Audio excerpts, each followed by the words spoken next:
Radha's tears, a deluge of devotion. शास्त्रों में लिखा है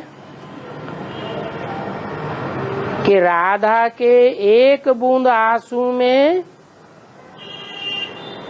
तीनों लोग उस आंसू में डूब जाएंगे। Question. It is written in the scriptures, all the three worlds will submerge in a single teardrop of Radha. तो वो एक बूंद आंसू कौन सा है? So, which is that teardrop? आंसू दुख में आता है मोस्टली या सुख में आता है? Baba, do tears mostly come out when someone is sorrowful or when he is happy? खुशी का आंसू डुबाने वाला होता है या उद्धार करने वाला होता है? Do the tears of happiness drown someone or uplift someone? और यहाँ डूबने की बात है या उद्धार करने की बात है? Student, it uplifts. And here, is it about drowning or uplifting someone? तीनों लोगों के डूबने की बात है। It is about submerging of all the three worlds. तो दुख रूपी जो आंसू है वो अपवित्रता से आता है या पवित्रता से आता है? Does sorrow in the form of tears come because of impurity or purity? कहाँ से आता है? From where does it come? अपवित्रता से दुख होता है There is sorrow because of impurity. और पवित्रता में जो आत्मा टॉप मोस्ट हो वो दुखी हो सकती है। And the soul who is topmost in assimilating purity, can she be sorrowful? है? नहीं हो सकती। She can't. इसलिए बोला है This is why it has been said, Radha के लिए भी ऐसे बोला है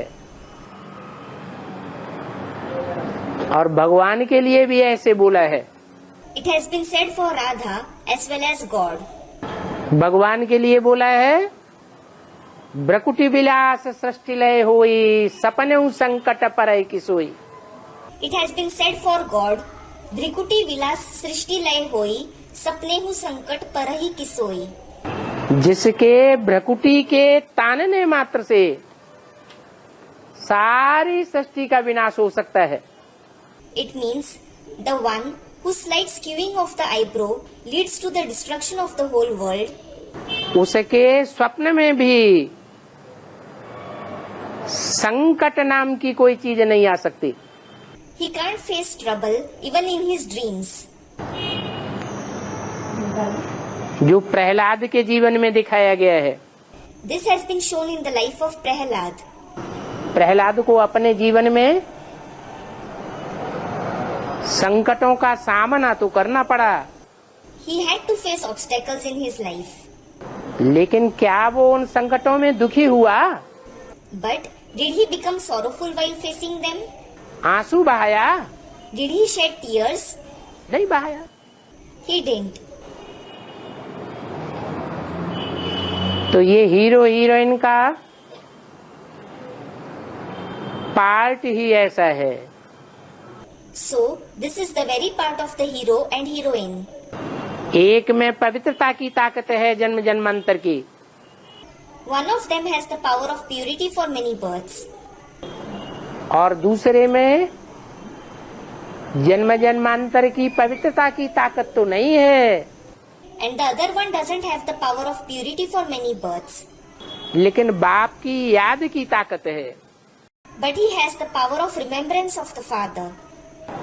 ये अरस परस है। They are interdependent. याद से पवित्रता आती है Purity comes from remembrance. और पवित्रता से याद आती है। And you remember the father because of purity. इसलिए बोला This is why it was said, कि राधा का एक आंसू भी even a single teardrop of Radha, अगर उस पर राधा पर संकट आता है, दुख आता है, if any trouble or sorrow befalls her, तो उस दुख के टाइम पर सारी दुनिया डूब जाएगी। The entire world will submerge in it at that time of sorrow.